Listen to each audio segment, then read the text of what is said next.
Apakah para habaib itu semuanya keturunan Nabi? Apakah hanya gelar semata seperti halnya gelar ustadz, kiai dan sebagainya? Habaib itu istilah yang digunakan kepada orang-orang yang keturunan Nabi sallallahu alaihi wasallam. Apakah mereka semua keturunan Nabi? Wallahu alam, kita tidak tahu, kan ini berkaitan dengan sanad dan masalah kejujuran.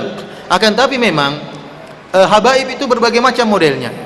Ada habib, jadi tidak otomatis orang menjadi keturunan Nabi langsung masuk surga. Tidak otomatis orang menjadi keturunan Nabi berarti maksum, tidak punya kesalahan. Nabi SAW pernah berkata tentang Fatimah, yang Fatimah ini adalah ibunya para habaib, karena hanya dari keturunan Fatimah lah yang merupakan keturunan Nabi. Ali bin Abi Thalib punya istri selain Fatimah. Istri-istri Ali yang selain Fatimah tidak meneruskan keturunan Nabi SAW, hanya keturunan Fatimah. Rasulullah SAW pernah berkata tentang Fatimah, "Lau kana Fatimah bintu Muhammad saraqat laqata'tu yadaha." Kalau seandainya Fatimah putrinya Muhammad mencuri, saya akan potong tangannya. Ini kata Nabi. Rasulullah juga pernah berkata, "Ya Fatimah bintu Rasulillah sallallahu alaihi wasallam, salini min mali ma syi'ti la ugni anki min Allah syai'a." Wahai Fatimah putri Rasulullah, mintalah harta, saya akan berikan, tapi saya tidak bisa menyelamatkan engkau selamanya. Oleh karena tidak mesti keturunan Nabi kemudian jadi maksum masuk surga. Buktinya keturunan Nabi Nuh alaihissalam anaknya sendiri kafir.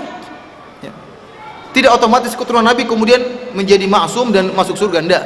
Oleh karenanya habaib pun, keturunan Nabi pun bermacam-macam. Ada habib-habib Syiah, banyak habib Syiah. Kalau kita mengatakan habib pasti benar, kita bilang kalau begitu habib Syiah, karena habib Sufi juga menyerang habib Syiah. Kita bilang mana yang benar, habib Sufi atau habib Syiah?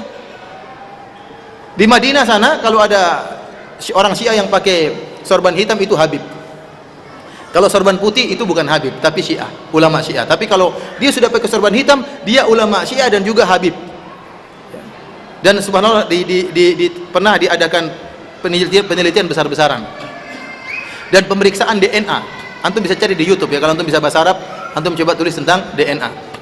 Jadi ada seorang keluar di televisi, dia pakar dalam masalah DNA. Dia menukilkan tentang ahli DNA dari yang ada di dunia ini, yang menukil tentang jenis-jenis DNA.